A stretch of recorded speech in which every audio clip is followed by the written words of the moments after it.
فأنا ناصح لإخواني بالصدع بالحق تبيض وجوههم. السكوت في مسألة الحزبية يضرها، فاصدع بما تؤمر وأعرض عن المشركين. سلامي على دماج ورجالها والشيخ يحيى ودار العلم يا سعد بانيها. بسم الله الرحمن الرحيم. إن الحمد لله نحمده تعالى ونستعينه ونستغفره ونعوذ بالله من شرور أنفسنا وسيئات أعمالنا. من يهده الله فهو المهتدي ومن يضلل فلن تجد له وليا مرشدا. أشهد أن لا إله إلا الله وحده لا شريك له إقرارا به وتوحيدا، وأشهد أن محمدا عبده ورسوله عليه الصلاة والسلام تسليما مزيدا. ثم أما بعد،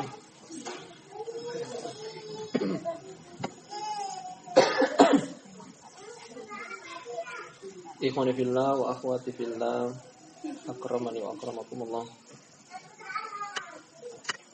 Kita lanjutkan pembacaan kitab Tauhid, sebuah kajian dengan materi pengesahan Allah Subhanahu wa taala.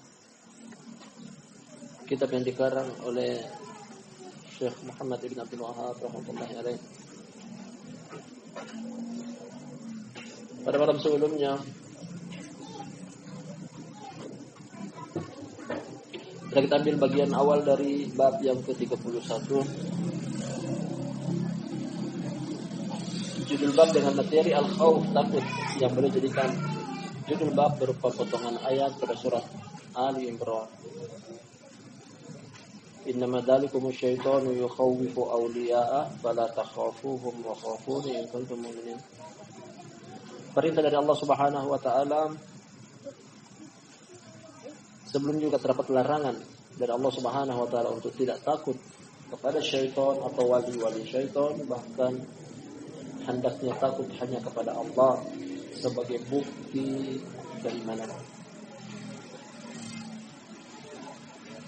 Beliau susulkan pada landasan hukum yang kedua tentang khasyah. Kita terangkan bahwasanya makna khasyah dengan khauf mutaradif.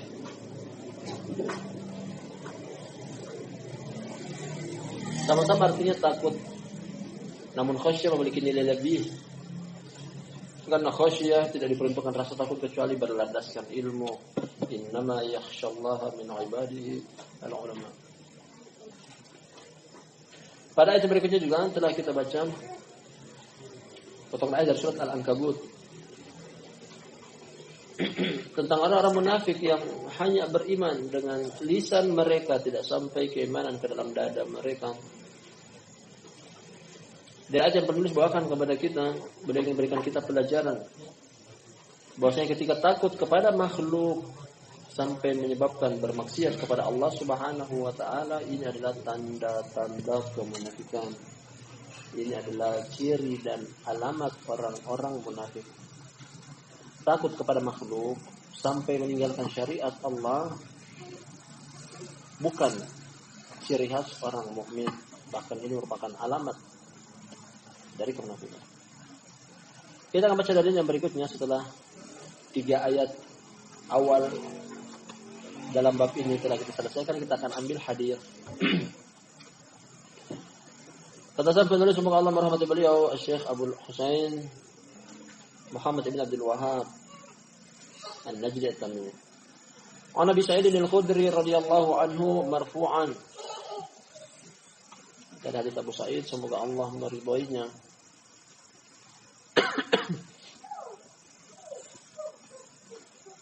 Hadis marfu'. Istilah ilmu hadis marfu' adalah ini bukan dari perkataan sahabat, bahkan sampai kepada Rasulullah sallallahu alaihi wasallam. Kalau perkataan sahabat yang disilakan dengan mauquf. Kalau perkataan tabi'i terputus sahabat langsung ke Rasulullah, namanya mursal. Isi hadis marfu' tersebut artinya ini adalah perkataan Nabi SAW menurut ilmu hadis dari istilah ini. Inna min dhafil yakin an turdin nasa bi sakhatillah wa an tahmadahum ala rizqillah wa an tadummahum ala ma lam yu'tika Allah. Inna rizqallahi la yajurruhu hirsu harisin wa la yarudduhu karahiyatu karihin. Titik sampai di sini hadisnya. Berarti kan hadis ini dengan sanad yang lama, hanya saja maknanya luar biasa, pelajaran tentang takut ya sedang kita kaji. Kata Rasulullah sallallahu alaihi wasallam, sesungguhnya di antara lemahnya keyakinan mereka, bahwasanya keyakinan ada disifati dengan kuat, terkadang juga dengan lemah. Di antara lemahnya keyakinan adalah engkau mencari keridhaan manusia namun dengan kemurkaan Allah. Sebagian mereka mengatakan, aduh yang penting manusia ridho, padahal mungkin mengundang kemurkaan Allah Subhanahu wa taala. Wa antahmadahum ala rizqillah, dan engkau memuji mereka atas rezeki dari Allah. Rezeki Allah yang kasih mungkin dengan perantara sebagian makhluknya. Memuji berlebihan orang yang memberikan rezeki, lupa dengan sang pemberi rezeki, yakni Allah Subhanahu wa taala.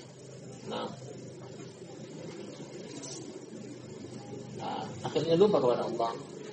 Ya memang betul, manusia sebab orang tua yang memberikan rezeki kepada anak, suami yang memberikan rezeki kepada istri, wali memberikan rezeki kepada bawahannya. Namun jangan pernah lupa Allah sang pemberi rezeki. Wa anta dummahum ala ma lam yu'tika Allah, dan engkau mencela mereka atas apa yang Allah tidak berikan kepada engkau. Minta kepada orang tidak kasih.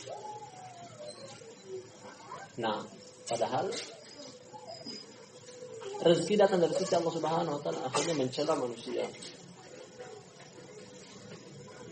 Berilah kita lagi kata Nabi sallallahu alaihi wasallam, inna rizqallahi la yajurruhu hirsu harisin wa la yarudduhu karahiyatu karihin.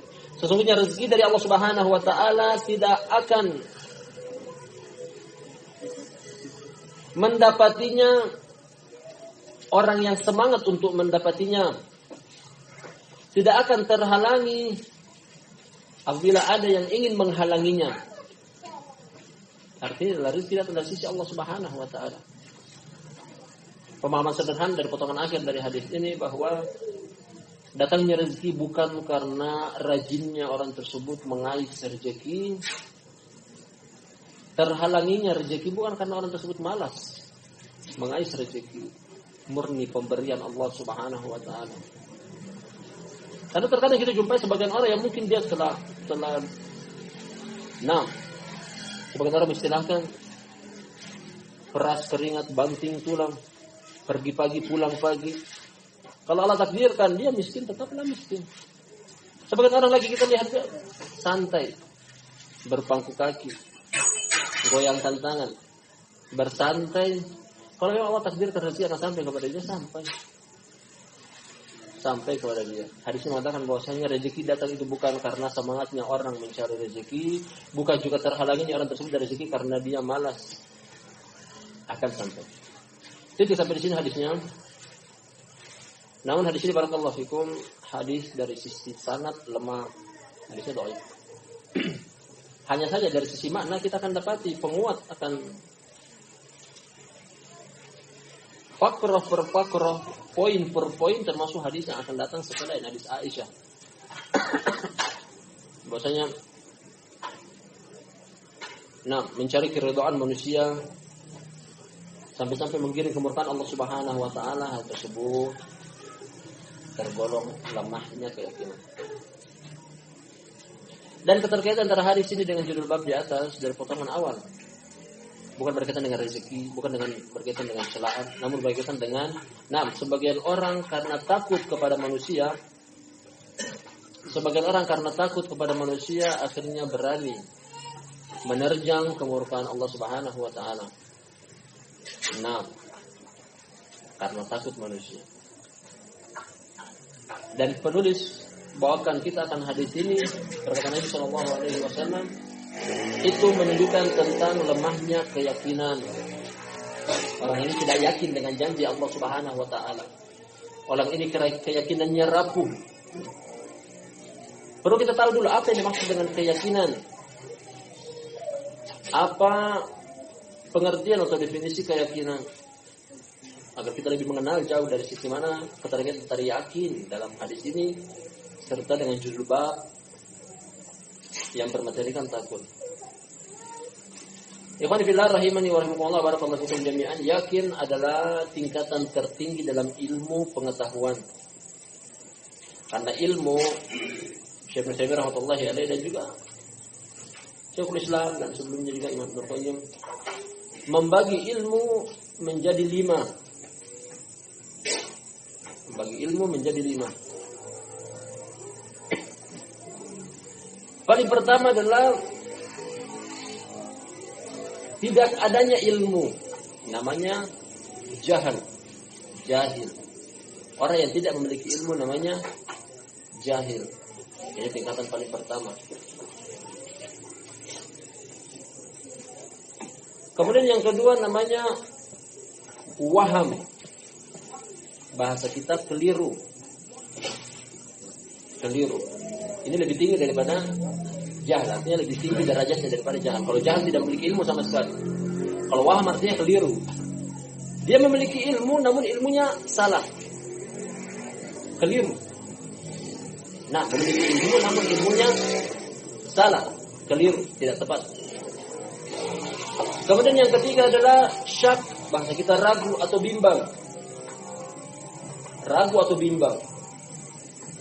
Dia menerka-nerka antara apa yang terbetik dalam pikiran dia dalam 2 jawaban atau 2 opsi, dan dia tidak memiliki keyakinan tentang opsi A atau opsi B. Ini hanya ragu. Dia tidak bisa menentukan entah A atau B. Lebih bagus daripada 2 sebelumnya, jahil dan keliru. Ini dia ragu, tidak bisa menentukan. Kemudian tingkatan yang keempat, zon, mengira-ngira, menyangka-nyangka, menduga-duga, namun lebih dekat kepada kemungkinan yang betul. Dia menyebutkan 2 opsi, namun dia mengatakan bahwa saya kayaknya yang satu ini lebih dekat dalam pikiranku, benakku. Nah, namanya zon. Kemudian yang ketiga, yang kelima, yang terakhir adalah ini dia yakin. Yakin. Dia tidak ilmu dengan kepastian. Dia meyakini dengan akal pikiran dia menentukan 6 opsi pilihan jawaban dari ilmu tersebut. Yakin. Dan ini di tingkatan ilmu. Dan kita masuk pada hadis ini bahwa saya termasuk lemahnya keyakinan, dia tidak memiliki ilmu. Artinya dia tidak yakin dengan apa yang dia terbetik dalam pikiran dia. Kembali kepada ilmu dia tersebut, ilmu yang ragu. Kalau tidak yakin berarti ragu. Maksud dari keraguan di sini adalah dia tidak yakin dengan janji Allah Subhanahu wa taala tentang Allah akan menjanjikan balasan ganjaran bagi orang yang beramal mencari keridhaan Allah Subhanahu wa taala, serta Allah akan memberikan ganjaran dan balasan dan ganjaran bagi orang yang mencari keridhaan manusia. Kemudian yakin sendiri bertingkat-tingkat, tadi akan datang juga pada poinnya. Yakin sendiri bertingkat-tingkat bahwasanya ada dalam Al-Quran istilahnya ilmu yakin. Ada namanya ainul yakin. Ada juga namanya hakul yakin. Dan bertingkat-tingkat yakin ini. Ada ilmu yakin, yakin dibangun di atas ilmu. Ainul yakin, keyakinan yang dibangun di atas sesuatu yang dilihat dengan ain, yang dengan mata, disaksikan di hadapan mata. Hakul yakin, keyakinan yang tanpa ada keraguan sedikit pun yang timbul dari dalam dadanya atau hatinya. Kita contohkan dalam Al-Quran semisal perkataan Allah Subhanahu wa ta'ala tentang Nabi Ibrahim. Idh qala Ibrahimu Rabbi arini kaifa tuhyil mauta Qala awalam tu'min? Qala bala walakin liyatma'inna qalbi. Ketika Ibrahim berkata kepada Rabbnya, wahai Rabb, tampakkanlah kepadaku kematian. Allah balik bertanya kepada Nabi Ibrahim, apakah engkau tidak beriman tentang kemampuanku akan menghidupkan dan mematikan? Nabi Ibrahim menjawab, bala walakin liyatma'inna qalbi. Nabi Ibrahim memiliki ilmu yakin tentang kematian adalah mematikan adalah sifat Allah Subhanahu wa taala. Dia memiliki ilmu yakin di sini. Namun dia ingin sampai pada tingkatan ainul yakin. Ain artinya mata menyaksikan. Dia ingin menyaksikan sendiri bagaimana sih yang namanya kematian itu. Akhirnya kata Allah Subhanahu wa taala, "Fakhudh arba'atan minat thair, fasurhunna ilayka thumma ja'al 'ala kulli jabalin minhunna juz'a, thumma du'uhunna ya'tinaka sa'ya." Kata Allah Subhanahu wa taala, ambil 4 ekor burung, penggal-penggal menjadi beberapa belahan, kemudian pisah antara kepala ini, badan ini, kaki ini dari gunung, 4 gunung yang berbeda. Kemudian panggil mereka, seru mereka. Mereka berkumpul kembali dengan kekuatan Allah Subhanahu wa taala yang tadinya mati menjadi hidup. Nabi Ibrahim punya ilmu yakin, tapi dia ingin mencapai tingkatan ainul yakin. Berbeda dengan Nabi kita Muhammad sallallahu alaihi wasallam, apa yang Allah Subhanahu wa taala beritakan kepada beliau di dalam Al-Qur'an seluruhnya berfokus pada hakul yakin. Berita tentang umat-umat terdahulu yang beliau tidak menyaksikannya, namun ketika diberitakan oleh Allah tentang berita tersebut, beliau langsung percaya 100%. Alam taro kaifa fa'ala rabbuka bi ashabil fil? Tidak tahukah engkau wahai Muhammad tentang apa yang Allah perbuat kepada bala tentara dari kelompok bergajah? Nabi SAW tidak menjumpai hari-hari tersebut. Bahkan pada tahun itu baru beliau lahir. Beliau tidak melihat, beliau tidak menyaksikan. Hanya datang berita langsung beliau percaya. Itu namanya hakul yakin. Sekedar membenar berita, mendengar langsung dipercayai. Dan ternyata dari hadis ini Nabi kita Muhammad SAW merupakan orang yang paling puncak tentang hakul yakin. Semacam kita di sini, mungkin sebagian kita mendengar tentang Ka'bah. Ka'bah ada, meskipun bukan di negeri kita. Ilmu yakin kita percaya ada. Ketika kita menyaksikan dengan mata kepala kita, mungkin Allah mudahkan kita untuk berangkat ke Masjidil Haram, kemudian melihat sendiri, namanya ainul yakin. Apa keterkaitan antara hakul yakin, ilmu yakin, ainul yakin dan bab yang sedang kita kaji tentang khauf? Ini dia. Orang yang memiliki rasa takut kepada selain Allah Subhanahu wa taala, keyakinan dia rapuh. Keyakinan dia tidak sampai puncak. Masih takut kepada manusia, pada janji Allah Subhanahu wa taala. Kata Allah Subhanahu wa taala, "Inna wa'dallahi haq." Sesungguhnya janji Allah Subhanahu wa taala adalah hak. Betul. Inna Allah la yukhliful mi'ad. Allah Subhanahu wa taala tidak mungkin mengingkari janjinya. Bisa buat orang takut. Allah yang memberikan rezeki masih mau mencari rezeki dari selain Allah Subhanahu wa taala. Dari sisi mengharap dari orang membenturkan dengan syariat Allah Subhanahu wa taala.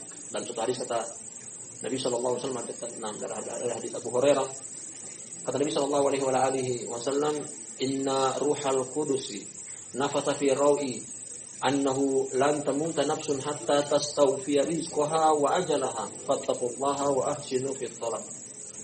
Kata Nabi sallallahu alaihi wasallam, sesungguhnya Ruhul Qudus, yakni malaikat Jibril, meniupkan dalam benakku bahwa suatu jiwa tidak mungkin meninggal dunia sampai selesai rezekinya. Di sini memberikan pelajaran bahwasanya kalau rezeki orang tersebut masih ada, tidak mungkin dia mati. Karena rezeki dan ajal satu paket. Kalau sudah tiba ajalnya, rezekinya pun terputus. Tapi kalau rezekinya masih ada, berarti Allah belum takdirkan dia mati. Bisa bukan orang takut rezeki habis. Pada kata Allah Subhanahu wa taala, "Asy-syaitanu ya'idukumul faqra wa ya'murukum bil fahsya." Syaitan menjanjikan kepada kalian kemiskinan. Takut miskin adalah godaan dari syaitan.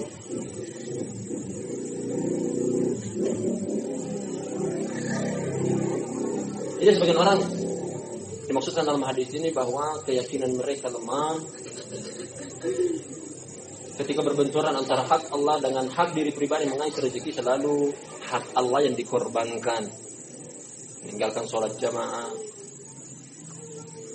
meninggalkan majelis taklim. Alasan apa? Mencari rezeki. Siapa yang mendatangkan rezeki? Allah Subhanahu wa taala. Makanya kata Nabi SAW di akhir hadis, fattaqullaha wa ajmilu fit talab, bertakwalah kepada Allah, kemudian indahkanlah dalam mencari rezeki. Allah ajarkan untuk memperindah dalam mencari rezeki, bukan memperjelek. Bagaimana cara memperindah dalam rezeki? Siapa yang kita yakini bisa mendatangkan rezeki? Allah Subhanahu wa taala, cari dari dia. Jangan selisih syariat dia. Nah, ini yang beliau maksud tentang dhaful yakin, lemah keimanan. Masih takut kepada manusia, tak peduli dengan kemurkaan Allah Subhanahu wa taala. Wallahi kalau Allah yang murka, di mana lagi kita mencari perlindungan, pembelaan? Di mana lagi kita mau tempat berlari kalau Allah Subhanahu wa taala murka? Karena siapa lagi yang bisa mendatangkan Allah Subhanahu kepada kita? Kalau manusia murka, masih ada manusia yang lain belum tentu murka. Manusia berapa banyak di permukaan bumi ini? Satu murka, masih ada yang lain. Kalau Allah yang murka, di mana lagi kita mencari Allah Subhanahu wa taala? Nah, kita katakan bahwasanya hadis ini lemah dari sisi sanad, meskipun lemah hanya saja dikuatkan dari sisi makna dari hadis yang akan datang kita baca. Hadis yang datang ini menguatkan makna hadisnya Abu Sa'id. Kata penulis, semoga Allah merahmati beliau, Syekh Muhammad Ibn Abdul Wahhab An-Najdi At-Tamimi.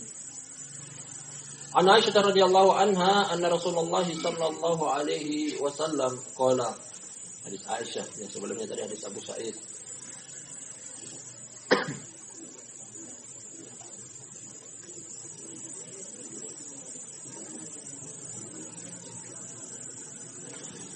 Man iltamasa ridallahi bi sakhatin nas radhiyallahu anhu wa arda anhu an-nas. Wa man iltamasa ridhan nas bi sakhatillah sakhitallahu alaihi wa askhata alaihi an-nas. Rawahu Ibnu Hibban fi Sahih. Nah, sesuai dengan apa yang disebutkan hadisnya adalah sahih. Dari Aisyah, semoga Allah meridainya, bahwasanya Rasulullah sallallahu alaihi wasallam beliau berkata, barang siapa yang mencari keridhaan Allah meskipun manusia marah. Perhatikan baik-baik isi hadis ini. Barang siapa yang mencari keridhaan Allah, cita-cita dia adalah yang penting Allah ridho. Meskipun manusia marah, ini enggak peduli. Manusia marah, seisi bumi pun marah. Selama Allah ridho kepada kita, itu yang kita cari. Ganjarannya apa? Ketika mencari keridhaan Allah meskipun manusia marah, Allah akan ridho kepada dia, Allah pun akan membuat orang lain ridho kepada dia. Dan barang siapa yang mencari keridhaan manusia dengan kemurkaan Allah, ini nggak peduli dengan Allah. Yang penting keridhaan manusia. Tak peduli selisih syariat Allah Subhanahu wa taala, enggak peduli. Yang penting manusia ridho. Apa ganjarannya? Allah akan murka kepada dia, serta Allah pun akan membuat orang lain murka kepada dia. Kalau begitu kata kunci dari satu hadis ini adalah Allah Subhanahu wa taala yang kita cari. Kata Allah Subhanahu wa taala, "Wa ma min dabbatin fil ardi illa 'ala Allahi rizquha." Tidaklah satu hewan melata pun di permukaan bumi kecuali di tangan Allah lah rezeki mereka. Allah pemilik segala sesuatu.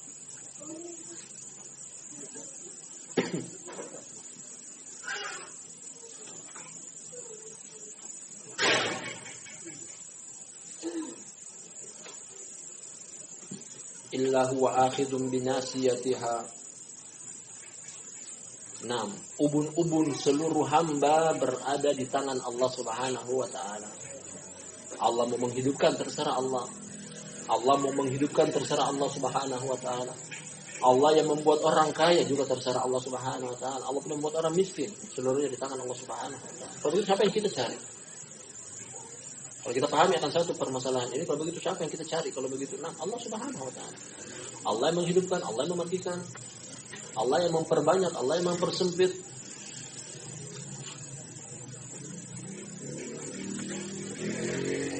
Keterkaitan antara hadis ini dengan judul di atas tentang takut. Subhanallah, hadis ini mengajarkan kepada kita bahwasanya jangan pernah takut kepada manusia. Jangan pernah takut kepada manusia, sebesar apapun mereka, sebanyak apapun mereka. Karena Innal izzata lillahi jami'a. Sesungguhnya keperkasaan milik Allah seluruhnya. Siapa yang paling perkasa di alam semesta ini? Allah Subhanahu wa ta'ala. Siapa yang paling kuat di alam semesta ini? Allah Subhanahu wa ta'ala. Kalau begitu, yang lainnya lemah. Yang lainnya kurang. Seluruh makhluk tidak ada apa-apanya ketika disandingkan dengan Allah Subhanahu wa ta'ala.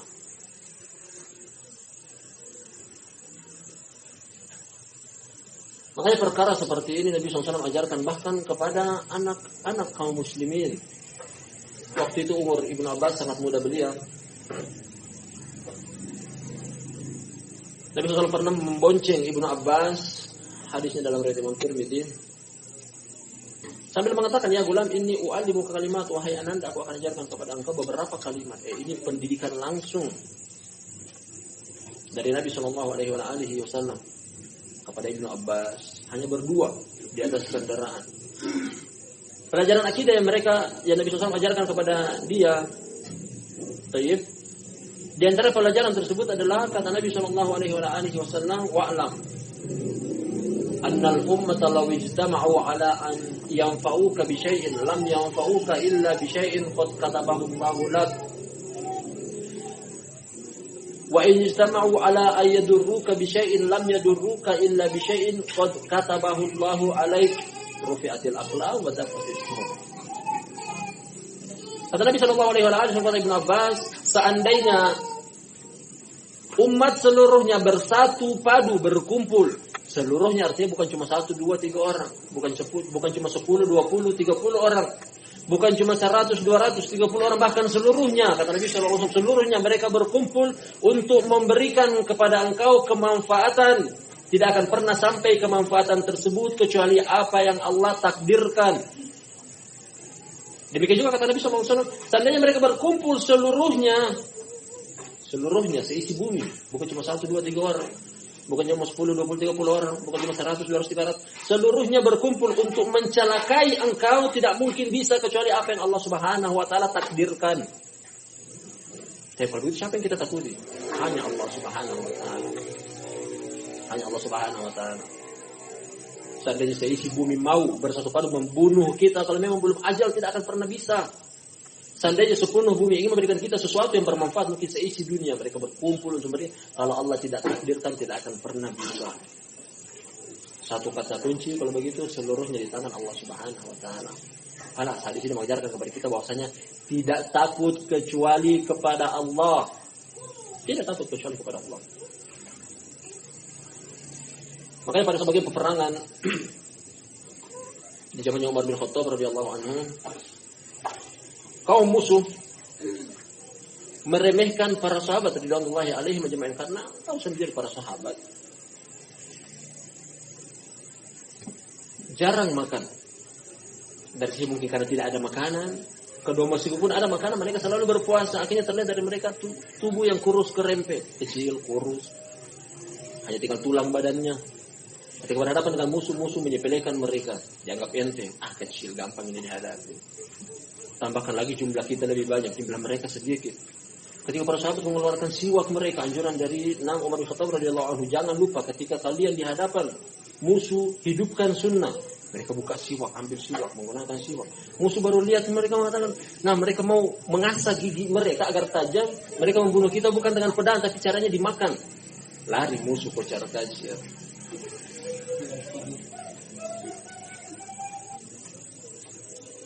Kekuatan di siapa? Di tangan Allah Subhanahu wa ta'ala. Allah memasukkan ketakutan di mana? Di dada-dada musuh. Allah memasukkan ketakutan di dada-dada musuh. Intinya Allah Subhanahu wa ta'ala yang kita cari. Nah, kajian semacam ini, perhatikan kita yang kaji adalah tauhid.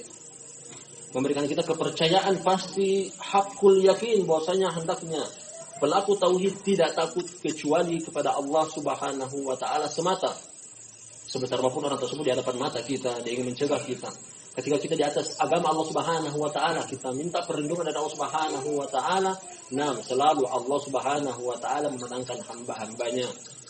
Inna lanansuru rusulana walladzina amanu fil hayati dunya wa yawma yaqumul ashhad. Selalu ini yang didenangkan oleh para ulama ketika berbenturan dengan musuh. Kata Allah Subhanahu wa taala, kami akan memenangkan rasul kami, utusan-utusan kami, bala tentara kami, agama Islam, para sahabat dan orang yang mengikuti jalan mereka. Fil hayati dunya wa yauma yaqumul asyhad, di kehidupan dunia bahkan nanti kelak di akhirat. Di akhirat pun selalu tentara Allah Subhanahu wa taala yang menang. Bagaimana keyakinannya Nabi Ibrahim alaihissalam padahal nyawa sudah di depan terancam di depan mata. Dia mengobrak-abrik berhala-berhala orang-orang musyrik seorang diri. Ketika ditangkap bahasanya enggak gentar. Bahkan para pemimpin mereka mengatakan bahwasanya kumpulkan 6 kayu untuk dihidupkan, kemudian kita akan membakar Ibrahim alaihissalam. Mereka yang membakar. Namun tak gentar dia sedikit pun mengatakan. Dia meyakini bahwasanya segala sesuatu di tangan Allah Subhanahu wa taala. Akhirnya kata Allah Subhanahu wa taala, "Qulna ya narukuni bardan wa salaman ala Ibrahim." Kata Allah Subhanahu wa taala, kami katakan kepada api, wahai api, jadilah engkau dingin menyelamatkan bagi Ibrahim. Padahal nyawa sudah terancam di depan mata. Tapi kita yakin dan pasti barakallahu fikum jami'an, selalu keputusan ada di tangan Allah Subhanahu wa taala, bukan di keputusan. Keputusan bukan di tangan siapa-siapa, di tangan Allah Subhanahu wa taala. Demikian juga terjadi ketika bala tentara Fir'aun alaihi laknatullah mengejar Bani Israel yang dipimpin oleh Nabi Musa alaihi salam. Terjepit bala tentara Fir'aun yang begitu banyaknya, dilengkapi dengan persenjataan yang lengkap. Bani Israel yang waktu itu adalah bangsa yang diperbudak oleh kerajaan diktator Fir'aun, terkejar sampai terdesak ke Laut Merah. Mereka semuanya meyakini bahwasanya inna lamudrakun. Bani Israel mengatakan, wallahi kita tidak akan selamat, kita akan terkejar. Mau kemana lagi kita lari? Di hadapan mata air laut yang menghalangi kita untuk menyeberang ke seberang.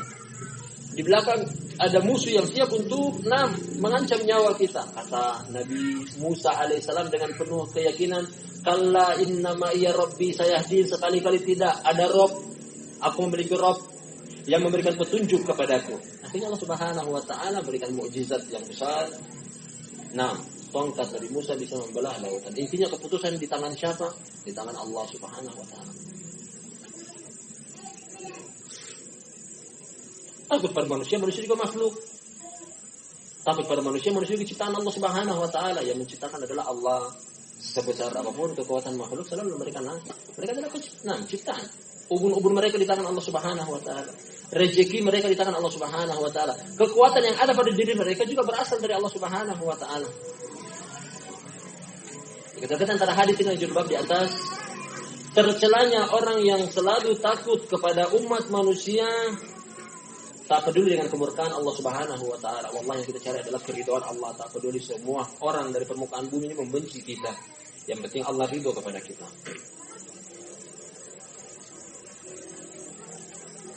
Dan hadisnya sahih, hadisnya Aisyah radhiyallahu anha kita katakan sebagai penguat akan hadis yang di atas dari Abu Sa'id tentang lemahnya keyakinan. Di antaranya adalah takut kepada manusia meskipun mendatangkan kemurkaan Allah Subhanahu wa taala. Kita masuk pada masail ringan di sini ada 8 masail yang antara seluruh isi bab ini. Fihi masail. Ungkapan tentang poin pelajaran yang bisa kita petik dari judul bab beserta dalil-dalilnya, 3 ayat dan 2 hadis. Al-ula yang pertama tafsir ayat Ali Imran, tafsir ayat yang pertama penulis bawakan ayat yang ke-175 surat Ali Imran. Inna ba'dalikum syaitanu yukhawwifu awliya'ah fala takhafuhum wa khafun in kuntum mu'minin. Dari ayat ini kita singgung sekali lagi bahwa Allah Subhanahu wa taala memerintahkan kita untuk hanya takut kepadanya saja dan tidak takut kepada selainnya. Rasa takut kepada selain Allah Subhanahu wa taala dari ayat ini menerangkan itu adalah bersumber dari syaitan. Maka subhanallah termasuk Al-Imam Al-Lalikai membawakan kisah dengan sanad yang sahih sampai kepada Ibnu Umar radhiyallahu anhu. Namanya Karomatul Auliya. Dia pernah berjalan entah di daerah mana. Kemudian dia mendapati di hadapan mata dia singa, binatang buas. Dia nggak memiliki jalan untuk lari. singa begitu garangnya mungkin kelaparan. Di hadapan mata dia hanya ada seorang, Ibnu Umar radhiyallahu anhu. Dengan penuh keyakinan Ibnu Umar mengatakan, wahai singa, engkau hamba Allah, aku pun hamba Allah. Aku lewat di tempat ini, aku tidak ganggu engkau. Aku sekadar lewat, izinkan aku lewat. Singa tersebut pergi, meninggalkan dia. Nah, mengetahui dengan pasti bahwasanya segala sesuatu di tangan Allah Subhanahu wa taala. Segala sesuatu di tangan Allah Subhanahu wa taala. Meskipun mungkin takut kepada singa, binatang buas, dan takut yang tabiat, tapi seperti itulah ketika takut seseorang 100% kepada Allah Subhanahu wa taala, Allah Subhanahu wa taala akan menggiring, dia tidak akan takut kepada yang lainnya. Al-Imam Ibnu Qayyim rahimahullah dia mengatakan bahwasanya ketika rasa takut kita turun, artinya tingkatan takut kita kepada Allah Subhanahu wa taala tidak sampai puncak, tingkatan takut kita kurang sama Allah Subhanahu wa taala, Allah akan mengisi rasa takut, kekosongan rasa takut tersebut untuk takut kepada selain Allah Subhanahu wa taala. Kalau takut kita tidak puncak, tidak sampai 100% kepada Allah Subhanahu wa taala, Allah akan mengisi kekosongan rasa takut tersebut kepada selain Allah Subhanahu wa taala. Ini hal yang otomatis. Ketika tidak takut sama Allah berarti akan takut kepada selain Allah Subhanahu wa taala. Namun ketika hanya takut kepada Allah Subhanahu wa taala saja, perhatikan tentang kisah Ibnu Umar. Di hadapan mata dia nyawa terancam, singa binatang buas. Tapi ketika dia dengan santai mengatakan, nah hanya Allah yang dia takuti. Aku hamba Allah, aku juga hamba Allah. Aku cuma ingin lewat, tidak mengganggu engkau. Nah, singa tersebut dengan tanpa mengusik dia sedikit pun, tanpa mengeluarkan aungan, suara, dia pergi meninggalkan Ibnu Umar. Ibnu Umar pun lewat dengan santainya. Allah Subhanahu wa taala perintahkan dari ayat ini, ayat surat Ali Imran, untuk hanya takut kepada Dia saja dan tidak takut kepada selain Allah Subhanahu wa taala. Mungkin sebagai makhluk bisa mendatangkan kejelekan, bisa mendatangkan kecelakaan, bisa mendatangkan mengganggu kita. Hanya saja ketika kita takut kepada Allah Subhanahu wa taala, rasa takut tersebut dengan sendirinya akan sirna, punah, hilang. Siapa yang menghilangkannya? Allah Subhanahu wa taala.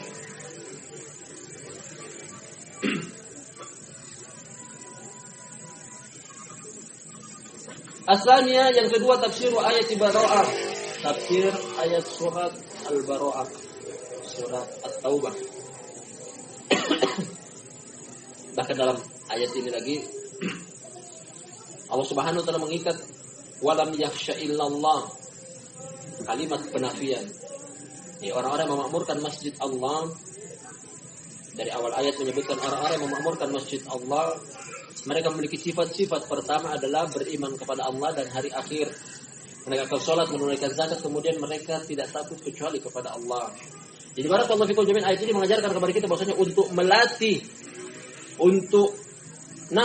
melatih diri untuk tidak takut hanya kepada Allah Subhanahu wa taala saja. Caranya adalah dengan menghadiri rumah Allah di permukaan bumi. Datang, memenuhi panggilan Allah Subhanahu wa taala di masjid-masjid Allah akan melatih rasa takut kita, tidak takut kecuali hanya kepada Allah Subhanahu wa taala saja. Kemudian dari tafsir akan ayat surat Al-Bara'ah juga adalah bahwasanya takut yang membuahkan hasil hanya kepada Allah Subhanahu wa taala, takut tersebut adalah takut yang dilandaskan dengan ilmu. Karena pada lafaz pertama dari ayat pertama datang dengan lafaz khauf, artinya takut. Lafaz yang kedua dari ayat yang kedua datang dengan lafaz khasyah. Sama-sama memiliki sama-sama memiliki makna rasa takut. Hanya saja khasyah lebih dekat kepada takut yang dilandasi dengan ilmu. Takut yang dilandasi dengan ilmu. Tidak diistilahkan khasyah kecuali hanya kepada Allah Subhanahu wa taala.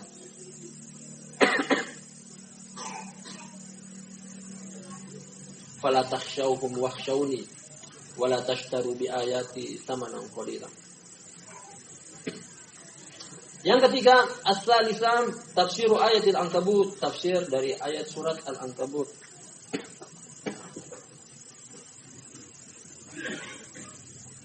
Kita sebutkan pada pertemuan malam sebelumnya dari ayat ini bahwa takut kepada manusia sampai membentur syariat Allah Subhanahu wa taala adalah perbuatan orang-orang munafik. Ini adalah alamat dari alamat kemunafikan.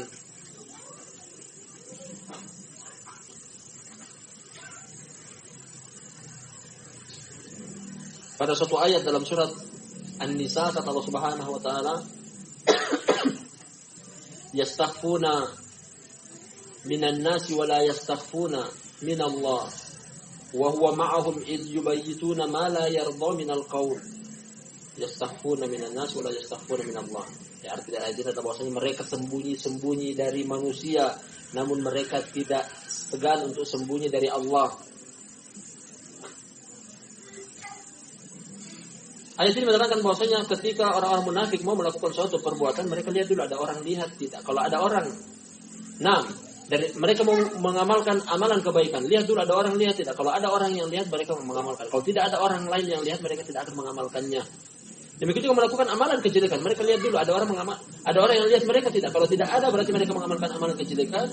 Ketika tidak ada, barulah mereka mengamalkan amalan kejelekan. Makanya kata Nabi Shallallahu Alaihi Wasallam hadis dalam Sahihain, afdhalus sholawat alal munafikin al-isya was subh. Salat yang paling berat menurut orang-orang. Salat yang paling berat di sisi orang-orang munafik adalah salat isya dan salat subuh. Salat isya dan salat subuh. Karena mereka menganggap bahwa salat tersebut tertutupi oleh pandangan mata manusia. Mereka mau salat ketika terang benderang, mata manusia menuju kepada mereka, mereka hadir ke masjid. Biar terlihat salat mereka dianggap adalah orang-orang yang juga menegakkan salat. Duhur mereka sholat, asar mereka sholat, maghrib mungkin masih tersisa cahaya sore hari dari cahaya yang terang. Namun ketika isya, apalagi zaman tersebut tidak ada penerangan di jalan, subuh terlebih-lebih lagi, waktu yang paling enak untuk tidur, mereka tidak hadir ke sholat jamaah. Seperti inilah kemunafikan. Mereka mau mengamalkan ketika dipuji oleh orang, terlihat oleh pandangan mata orang. Ketika tidak, mereka juga tidak hadir. Yang berikutnya, ar-rabi'ah yang keempat, annal yakin yad'ufu wa yaqwi. Yang keempat, keyakinan terkadang melemah, terkadang kuat. Yang kita terangkan tadi bahwasanya yakin adalah puncak tertinggi dalam ilmu pengetahuan.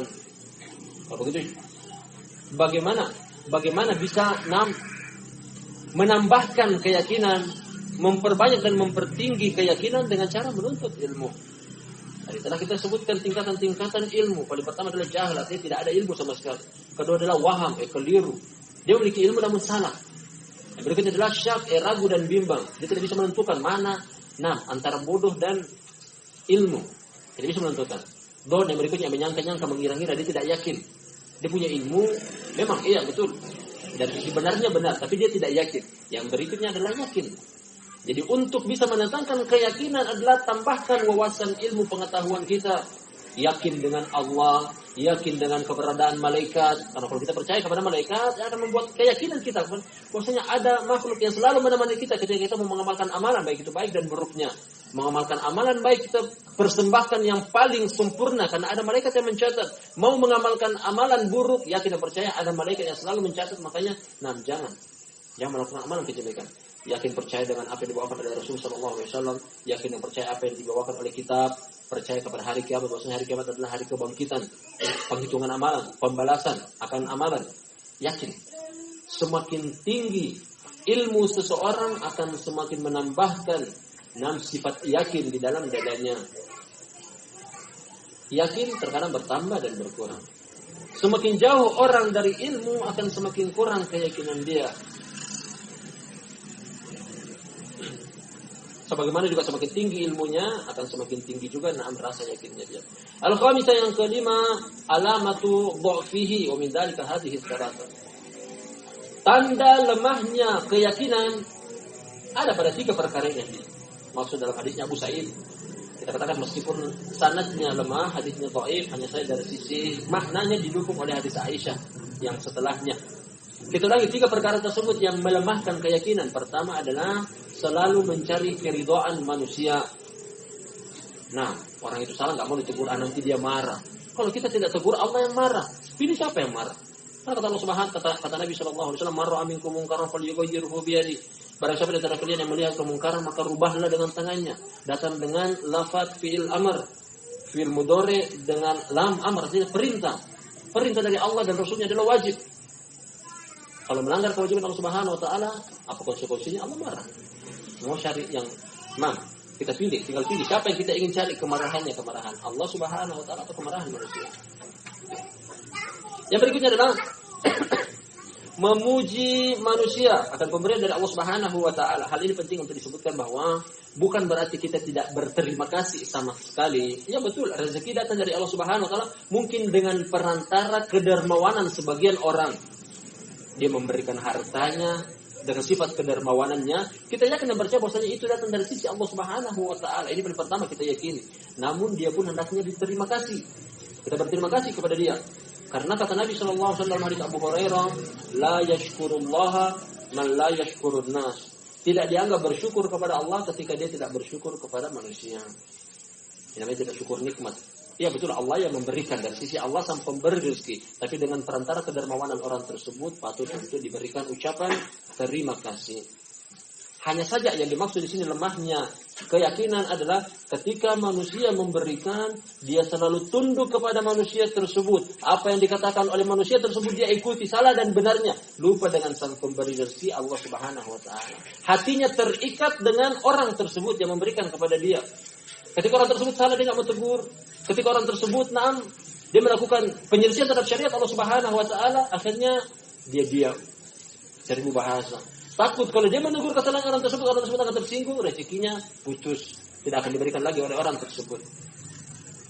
Tanda tentang lemahnya keyakinan. Yang ketika mencela mereka terhadap apa yang Allah Subhanahu wa taala tidak berikan, dia miskin. Mungkin dia lihat sebagian orang mungkin kaya. Orang ini pelit sekali. Dia lihat aku lapar, aku miskin, dia enggak bagi-bagi, akhirnya mencela orang. Dia enggak sangka bahwasanya Allah Subhanahu wa taala mentakdirkan kaya dan miskin, banyak dan sedikit, hidup dan mati. Jangan mengeluh kepada manusia, mengeluh selalu kepada Allah Subhanahu wa taala. As-sadis yang keenam,